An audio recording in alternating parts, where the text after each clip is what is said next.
मैं बहुत बधाई देता हूँ आपको इतने अच्छे कार्यक्रम के लिए। और जो बोकारो के उद्यमी हैं, मैं तो ऑलमोस्ट सब लोगों को, सरेंद्र भैया, सब लोगों को मैं पहचान रहा हूँ यहाँ पे।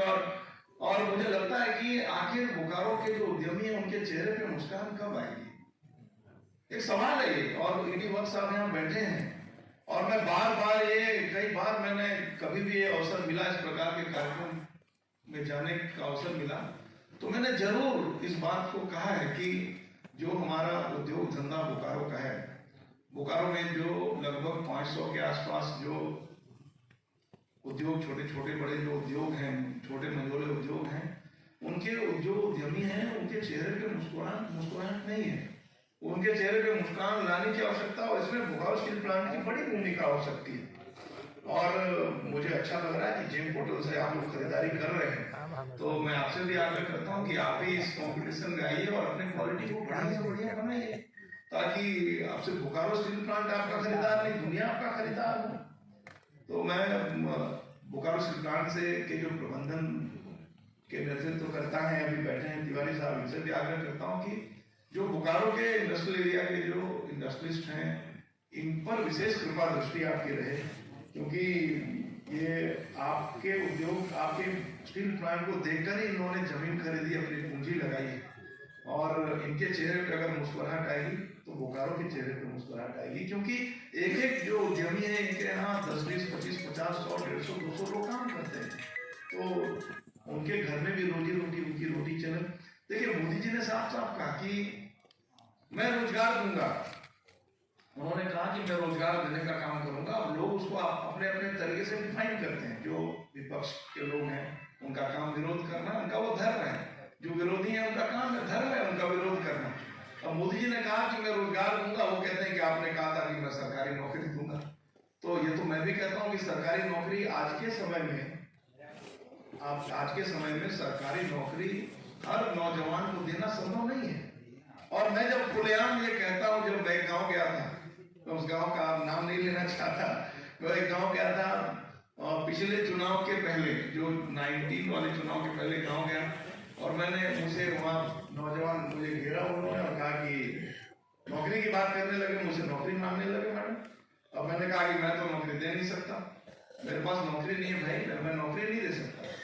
अब उन लोगों ने, आजकल हर नौजवान पत्रकार है, वो मोबाइल सीधा लगा के रखता है, धीरे छिपा के, और मोबाइल लगा के मेरा रिकॉर्डिंग कर लिया और वो चैनल चलाने लग गया सोशल मीडिया में। बोकारो विधायक बोलता है मैं नौकरी नहीं दूंगा, ये वो करना शुरू कर दिया। मैं तो ईमानदारी से बोला, और मैं आपको बताऊं कि इतना वायरल करा दिया कि इंडिया टीवी ने चलाया, और रजत शर्मा ने कहा कि कोई तो विधायक है इस देश में जो ईमानदारी से कहता है कि मैं नौकरी नहीं दे सकता। और मैं आज भी कहता हूं कि मैं क्या, प्रधानमंत्री जी भी सबको सरकारी नौकरी नहीं दे सकते हैं, लेकिन जो एमएसएमई है, एमएसएमई के माध्यम से रोजी रोजगार से जरूर जोड़ा जा सकता है, उनके जीविकोपार्जन के लिए जरूर चिंता किया जा सकता है।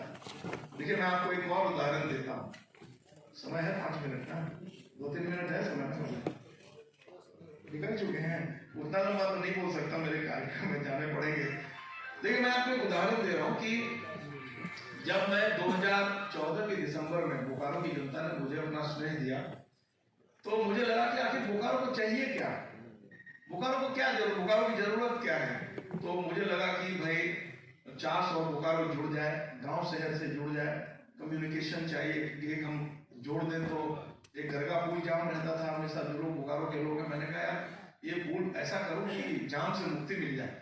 मैंने इस गरगा नदी पर 1 दर्जन पुल इसलिए बनाया कि जाम से मुक्ति मिल जाए। फिर मुझे लगा कि बोकारो को क्या चाहिए, एयरपोर्ट चाहिए, तो लगा रहा कि बोकारो को अपना एयरपोर्ट मिल जाए। देखिए, एयरपोर्ट मिल जाएगा तो उसके चतुर्दिक लाभ होंगे। एयरपोर्ट शुरू हो जाएगा ना, तो यहाँ पे जो यहाँ का इंडस्ट्री भी ग्रो करेगा, यहाँ का जो कल कारखाना है वो आगे बढ़ेगा, यहाँ जो एक अस्पताल बन रहा है अभी, उस पर भी चर्चा करूंगा। बड़े बड़े डॉक्टर्स बाहर से आ सकते हैं सुविधाजनक तरीके से, हम लोग एयरलिफ्ट करा के यहाँ से लोगों को ले जा सकते हैं सुविधाजनक तरीके से।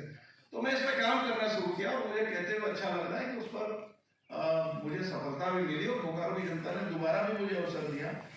मैं आपको एक उदाहरण देना चाहता हूँ। लगता है कि आखिर उद्यमी है कौन? उद्यमी मेरी नजर में तो उद्यमी वो है जो अवसर को पहचाने और अवसर को पहचान कर और उसके लिए पूरी ईमानदारी से प्रयत्न करें। तो अगर अवसर को पहचान कर कोई भी ईमानदारी से प्रयत्न करेगा तो निश्चित रूप से वो उद्यमी कहलाएगा, उसको सफलता मिलेगी।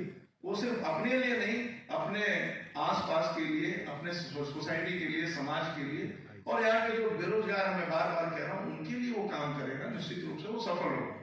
देखिए मैं आपको एक उदाहरण देना चाहता हूँ कि उसी समय मैंने एक संकल्प लिया कि मुझे बोकारो के लोगों को, सिर्फ क्षमा करिएगा तिवारी साहब, सिर्फ बीजीएच के भरोसे मैं बोकारो के लोगों को नहीं छोड़ सकता, क्योंकि बोकारो जनरल अस्पताल झारखंड में जो रिम्स, और जो रिम्स के बाद का सबसे ज्यादा बेड वाला अस्पताल है, रिम्स के बाद वाला, लेकिन जो सुविधाएं आज से 15 साल पहले थी उसमें निरंतर कमी आती गई है।